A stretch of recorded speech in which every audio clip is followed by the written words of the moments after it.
वीरवर नाम का एक राजा मधुरपुर नगर में शासन करता था। उसके ही राज्य में एक हिरण्यदत्त नाम का एक व्यापारी था। व्यापारी की एक रूपवती कन्या थी जिसका नाम मदन सेना था।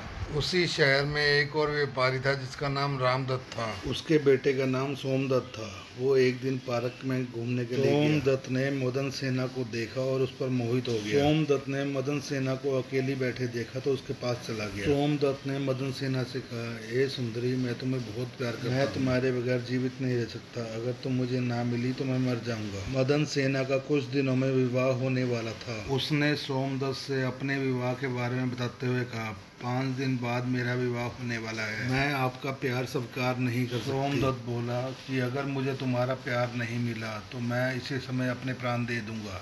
इतना सुनकर मदन सेना भयभीत हो गई। मदन सेना ने सोमनाथ से कहा कि मेरा विवाह तय है, होकर रहेगा।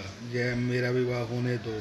मैं अपने पति से पहले मैं तुमसे मिलने आऊंगा। यह सुनकर सोमनाथ मान गया। वो अपने घर चला गया और मदन सेना भी अपने घर चली गई, लेकिन बहुत भयभीत थी। और 5 दिन बाद मदन सेना का विवाह हो गया। वो अपने पति घर चली गई। जब मदन सेना अपने पति से मिली तो वह बहुत उदास थी। मदन सेना के पति ने जब पूछा तो मदन सेना ने अपना सारी बात उसको बता दी। तब उसके पति ने सोचा, अगर मदन सेना ने यह वचन दिया है तो उससे जरूर मिलने जाएगी। और उसके पति ने सोमनाथ से मिलने के लिए अपनी पत्नी को इजाजत दे दी कि जाओ मिलाओ। तो मदन सेना तैयार होकर अच्छे गहने और वस्त्र पहनकर उससे मिलने चली गई। जाते हुए रास्ते में उसे एक चोर मिल गया। उसने मदन सेना को पकड़ लिया। मदन सेना ने उस चोर से निवेदन करते हुए बोली कि मुझे छोड़ दो, चाहे मेरे सारे गहने ले लो। चोर ने उससे कहा, मैं तुम पर मोहित हो गया हूँ, मैं तुमसे प्रेम करने लगा हूँ। मदन सेना ने चोर को सारी स्थिति बता दी। उसने उस चोर से कहा, मेरा सोमदत्त से मिलने जाना बहुत जरूरी है। और उस चोर से वादा किया, मैं उस सोमदत्त से मिलकर तुम्हारे से मिलने जरूर आऊंगी। और चोर ने उसको जाने दिया।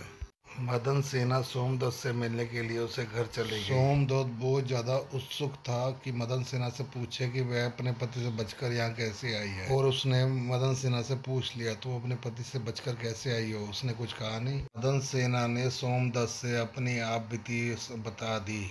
यह सब सुनकर सोमदत्त के दिल में उसके पति के लिए बहुत इज्जत थी। सोमदत्त ने मदन सेना से उसको अपने पति के पास जाने के लिए कहा और मदन सेना उठकर चलने लगी। मदन सेना ने चोर को अपनी सारी आप बीती बता दी।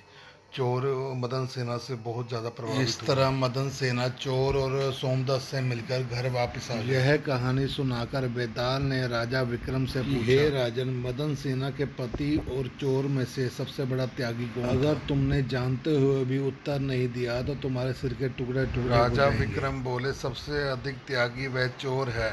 मदन सेना के पति ने तो उसे जाने के लिए कहा। मदन सेना के पति को पता था कि इसका रुझान दूसरे व्यक्ति की तरफ है, वह उसे छोड़ भी सकता था। सोमदत्त का हृदय परिवर्तित हो गया या फिर वह भयभीत हो गया। कहीं मदन सेना का पति सोमदत्त को राजा के पास उसे दंड न दिला दे। चोर का तो किसी को पता ही नहीं था। उसे किसी बात का भय भी नहीं था। फिर भी उसने मदन सेना को छोड़ दिया। इसलिए सबसे बड़ा त्यागी चोर है। विक्रम का उत्तर सुनकर बेताल ने कहा, सही कहा राजन, लेकिन तुम बोले तो मैं चला। और बेताल विक्रम के कंधे से उड़ गया और शमशान में जाकर उसी पेड़ पर जाकर लटक गया।